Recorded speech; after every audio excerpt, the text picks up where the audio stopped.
Қайырлы күн, құрметті көрермен.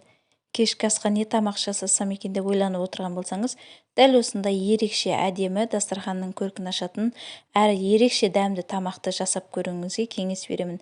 Отбасыңызға бұл тамақ міндетті түрде ұнайтынына 100% сенімдімін. Ол үшін бізге қажетті заттар: ет 700 граммдай менде, пияз 2 дана және 1 килограмм картоп қажет. Қазанымызға жарты литр сұйық майымызды құйып, қыздырып аламыз. Қызып тұрған майға картопымызды жуып, аршылған картопымызды 2 бөліп салып, қызартып қуырып аламыз. Бұл жерде бізге картоптың таза піскені емес, жай ғана қып-қызыл болып, әдемі болып қуырылғаны керек. Бұл картопты қуыруға 10 минут уақыт кетеді.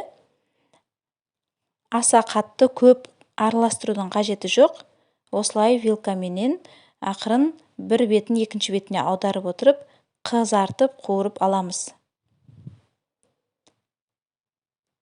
Дәл осылай ақырындап араластырып отырасыздар, егер картоптарыңыз менікі сияқты толық майға батып тұрған жоқ болса.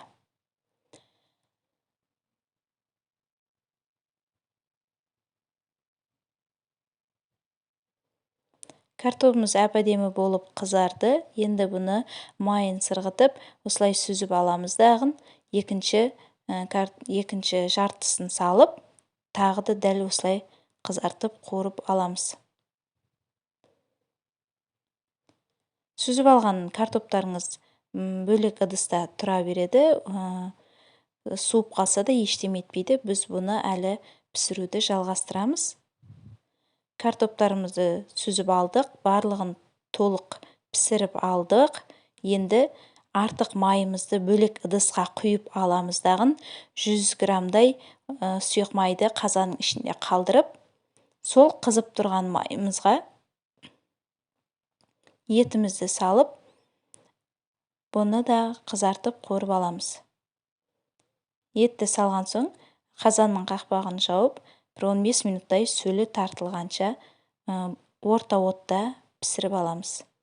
Етімізге дәмін келтіру үшін қара бұрыш, зіра қостым, және өзіңіз талғамыңызға сай қалаған дәмдеуішіңізді қоса бересіз. Дәмдеуіштерді қосып, етімізді қызартып қуырып аламыз. Мен 2 тіс чеснок қостым. Осылай араластырып, сөлі тартылды етіміздің, қызарды. Енді бұның үстіне туралған пиязымызды салып, шамалы араластырамыз.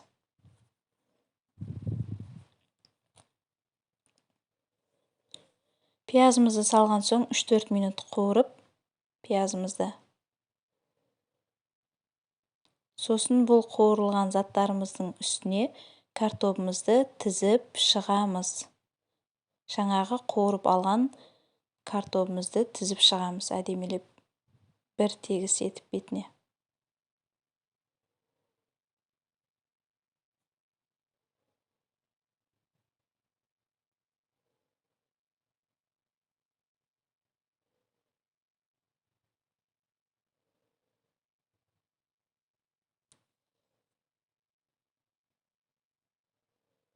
Дәл осы видеодағыдай тізіп шығамыз. Бұл тамақты жасап көріңіздер. Сізге де, отбасыңызға да бұл тамақ өте ұнайды. Ерекше дастарханның сәнін ашып тұрады. Енді үстіне картопымызды тізіп шыққан соң, үстіне 100 грамм су құйдым, салқын су құйдым. Және аздап бетіне, картоптың бетіне аздап бір шымшым тұзды себелеп шығамыз. Дәл осылай себелеп шығамыз. Картопымыздың тұзы аз болып қалмасы үшін. Осылай тұзымызды себелеп шыққан соң, бетін жауып, өте баяу отта 1 сағат демдеп пісіріп аласыздар. Тамақ дайын. Көріп тұрғандарыңыздай өте әдемі, ерекше, дәмді тамақ болып шықты. Дастарханның сәнін келтіретін, адамның тәбетін ашатын өте әдемі тамақ болып шығады. Жасап беріп, отбасыларыңызды қуантыңыздар. Видеоны соңына дейін қарағандарыңыз үшін мыңда бір алғыс. Сау болыңыздар.